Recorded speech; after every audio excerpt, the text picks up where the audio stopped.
Welcome to another episode of the Teaching Canada's History podcast. I'm your host, Brooke Campbell, and today we are speaking with the finalists for the 2023 Governor-General's History Award for Excellence in Teaching.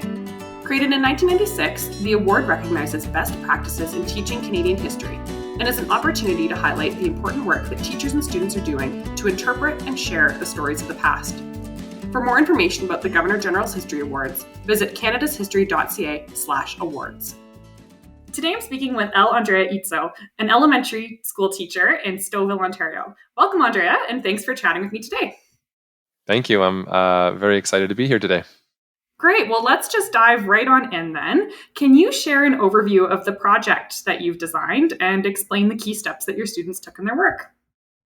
Definitely. I'm very excited to talk about this project, and the basic overall arch of the project was that students were learning about a soldier that they had selected from the number 2 Construction Battalion, which was an all-black battalion formed during World War I.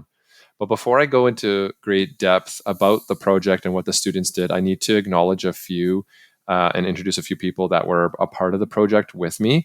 And it will make sense as we go through how different voices and different resources helped make this project realized in the classroom.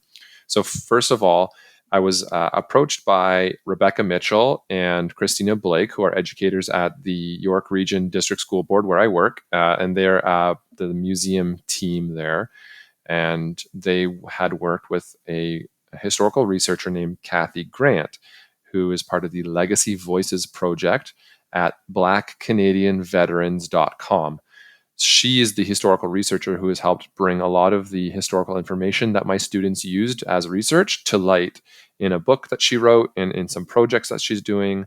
And so Kathy and the staff at the York Region District School Board Museum and Archives approached me with this idea of commemorating the number 2 Construction Battalion in the classroom. So, of course, I was extremely excited to do this pilot project with them. The museum and archives team had developed a special mapping tool, a digital mapping tool using Google Maps. And that was part of the whole trial and error of this pilot project. A little bit of background as well historically, because I wouldn't be a history teacher if I didn't mention a little bit of the history. And I'll start off by just saying in 2022, in 2022, Prime Minister Justin Trudeau issued a formal apology to the members and the families of the number 2 Construction Battalion because of some of the discrimination that they faced during the enlistment period in 1914, 1915, leading up to World War I. In August of 1914, enlistment began for the First World War, and hundreds of Black soldiers were being turned away, while thousands and thousands of non-Black soldiers were being accepted into the Canadian ranks. So a number of Black Canadian soldiers started to protest using letter campaigns and other forms of protest. And eventually, 2 years later, the Department of Defense and Militia of the Canadian government authorized the formation of the number 2 Construction Battalion. Eventually, almost 600 soldiers enlisted and sailed to Liverpool, where because it was not quite large enough to be considered a full combat battalion. These soldiers were sort of redeployed as a labor company working in forestry operations in the southeast of France. Their role in the war was largely forgotten after World War I because they were not combat soldiers. And it's only in the last 20, 30 years that their historical story has come to light. And of course, the apology from the government was a big part of that. So how do we get that story out into the students' hands and allow them to do the appropriate research and learning and commemoration? One of my biggest challenges also was which required me to be a little bit more creative, is that in Ontario, the grade 8 history curriculum stops in 1914 because we would normally learn about World War I in grade 10. So the themes all fit the strand B of the history curriculum, so that was okay thematically. And so I turned it more into like a language project where students were doing historical research, we're learning about history and primary source evidence and all that stuff. But it was more of like also displaying it and demonstrating their learning through a website. So the students ended up creating a website about their soldier. And the idea was that they would do the research, create a website using Google Sites, which would kind of act like a virtual museum exhibit page. Is kind of how I asked them to develop it. And that website would also have like general information about the history of the number 2 Construction Battalion, a lot of like deep dive information about their particular soldier that they had selected, and then their my map, which is the Google map, like the custom Google map that they got to create, which would plot like the major events and moments in the life of the soldier and try to track his deployment. So there was a lot of geography learning in that too. So this was also satisfying some of the geography mapping skills, curriculum expectations. And it was really cool because students had a lot of interesting other learning things that came about, a lot of extensions. Some students went more the genealogy route and did a lot of genealogical research on their soldier and learned a little bit more about their family background. They learned about research skills, developing ideas based on like primary source evidence.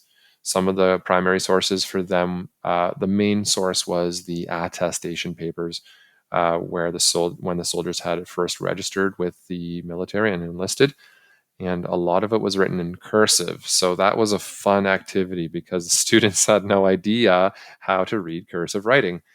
Funny enough, in Ontario, the language curriculum was just updated last month and is now going to reintroduce the idea of teaching students about cursive writing. And all the historians and archivists around the world are cheering and celebrating this move, while some others are scratching their heads. But anyway, in this case, it's kind of helpful that they learn cursive. So we did a little bit of that. But it also prompted a lot of historical questions from the students, like, the occupations of the soldiers. Often the students had no idea what they were. Like, what's a clergyman, or what's a teamster, what's a laborer, what is that? So what the students found was that by doing research, it actually created more questions, and that was really awesome to see. And it meant that, as a history teacher, I was doing my job well. So that turned out really nicely. So I think, well, with the help of the educators at the museum and archives, we had a list of about, like, I think it was like 20 soldiers that we looked into. For example, Huber Nathaniel Greenridge, who was born and lived in Georgetown in British Guyana. He had enlisted in Winnipeg in 1916, and he was also a medical student. And he was actually the first Black student to graduate from the University of Manitoba. And he served in the number 2 Construction Battalion. So 2 students in my classroom named Ashmeha and Nolan had looked into his life and created a website about him. So at the end of the day, we had about 15 different websites. And then on Remembrance Day, in the school, we opened up our classroom like a museum/open house for the number 2 Construction Battalion. We invited all the classes we have a pretty large school, all the classes from grades 4, 5, 6, and 7 to come and tour the open house, learn a little bit more about the number 2 Construction Battalion, and hear presentations from the students about the soldier that they had researched. So that was a really long answer to say that we had a lot of fun. We learned a lot of digital literacy skills and research skills and historical thinking skills. The MyMap element that the students used is a really interesting tool because if you picture basically a Google map, but it's empty, and the students can go in and populate the information and the data and the location points that are of significance, then they can create something with a map that is tied to a specific theme. So, for example, if the students had researched the birthplace or the enlistment location and the deployment location, these are points on a map that the students could research, find, and then add a specific custom pinpoint. And the Google Maps My Maps tool is really neat because it allows students to customize what the pins look like. You can add like lines connecting. There's a lot of that like thematic mapping geography skills that were part of this project as well. And it's all part of digital literacy. And that's also where the students I found were able to show a lot of creativity, because I was very open-ended as to what to put in the map. And it was really neat to see what the kids ended up putting in the map. And it was also really nice to see soldiers coming, like I mentioned, from the Caribbean, coming up to Canada to enlist, specifically in Nova Scotia and Truro, where the base and the training was happening a lot. And then also in Europe, where the deployment was happening. So now we've got this like internationally involved map, and the students are feeling like they're creating their own Google map, which is a tool they use at home, I'm sure, very often. And so that was a very special part of the project as well. There's a lot of hands-on learning taking place. And as you explained, it really did take on this interdisciplinary approach, which I think is really, really fun and a great way to learn. Can you speak to how your students were able to utilize and deepen their historical thinking throughout this work? Yeah, and thank you for mentioning the interdisciplinary piece. As an elementary school teacher, I do have that flexibility where I don't have to work in a silo of like one subject at a time. I really get to, and one of the things I love about my job is I get to really explore the curriculum in a very creative ways, but also incorporate lots of different curriculums in one learning objective or project. But with my history teacher hat and my geography teacher hat as well, the historical thinking concepts in the project, we were sort of short on time, and what I would have loved to do better was explicitly like teach those historical thinking concepts to the deeper degree with the students, and say, well, this is why you're learning about cause and consequence and how it all forms. But that's something I think I'm going to do more in the future. But if I had to tease out some of the details, I would say that there's definitely historical significance, right? The students had to determine what was significant about the soldier's life. What do I want to include on the website? What do I don't want to include? What's worth putting on a digital museum exhibit website? And how do we prominently show some information as more significant than other information? The students also learned about using primary source evidence. We provided the students with some of the primary sources, and we also encouraged them to go out and find more on the internet. When you are doing primary source research into this type of thing, it's really hard to find good evidence, and without going in deeper into the archives and that sort of thing. So they definitely learned the hard way that it's not easy to find primary sources from the past, but the ones we did find were helpful. It allowed the students to rethink about how bias sometimes creeps in, or historical biases and realities are a part of what we examine when we look at primary sources. We talked a lot about cause and consequence as well. One of the larger learning objectives I wanted to get out of the students was that you can affect social change through protest or by trying to right, wrongs that are in the world, that social justice piece.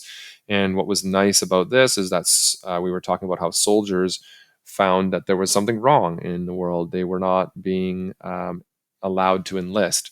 Now, the government at the time did not have a formal policy that disallowed Black soldiers from enlisting. The government instead allowed local enlistment officers to make decisions about who could join and who couldn't join. But by and large, the experience of these soldiers was that they were being turned away. So the soldiers, as I mentioned before, started letter writing campaigns, and some of these letters are now can be found in the Library Archives Canada. And there was, I think there was a lot of excitement around the fact that this was affecting social change at the time, because you ended up seeing a whole large number of soldiers enlisting in the Canadian military, even though they were not living in Canada. There were soldiers from the States and from the Caribbean islands who were leaving their country to come fight in World War I on behalf of Canada, because Canada was, as of 1916, formally allowing Black soldiers and letting them to allowing them to enlist. So the students could see that, cause and consequence, that actions have consequences and change, and a little bit of continuity and change in that as well. Lastly, we looked at the ethical dimensions of history, which is that, we can use and apply some of our modern thinking around social justice to examine, historic racism, systemic racism, and a good way to a good entry point for that was looking at the Trudeau apology, and does the apology go far enough? Is it a good first step? And it's all related to reconciliation as well, with similar themes around Indigenous truth and reconciliation and this official apology. So we made some interesting connections there, and there's some pre-teaching that has to go into that in that age group, grade 8s, teaching them about what is discrimination and what is systemic racism and all that sort of thing. So lots of, I guess you could say, hidden curriculum here, or historical thinking concepts embedded in the project. When you take a step back, what do you think was the biggest impact of the project? Or maybe what were some of the impacts, if it's too hard to pick just one, as well as what might have been some of the outcomes that you've seen in your community?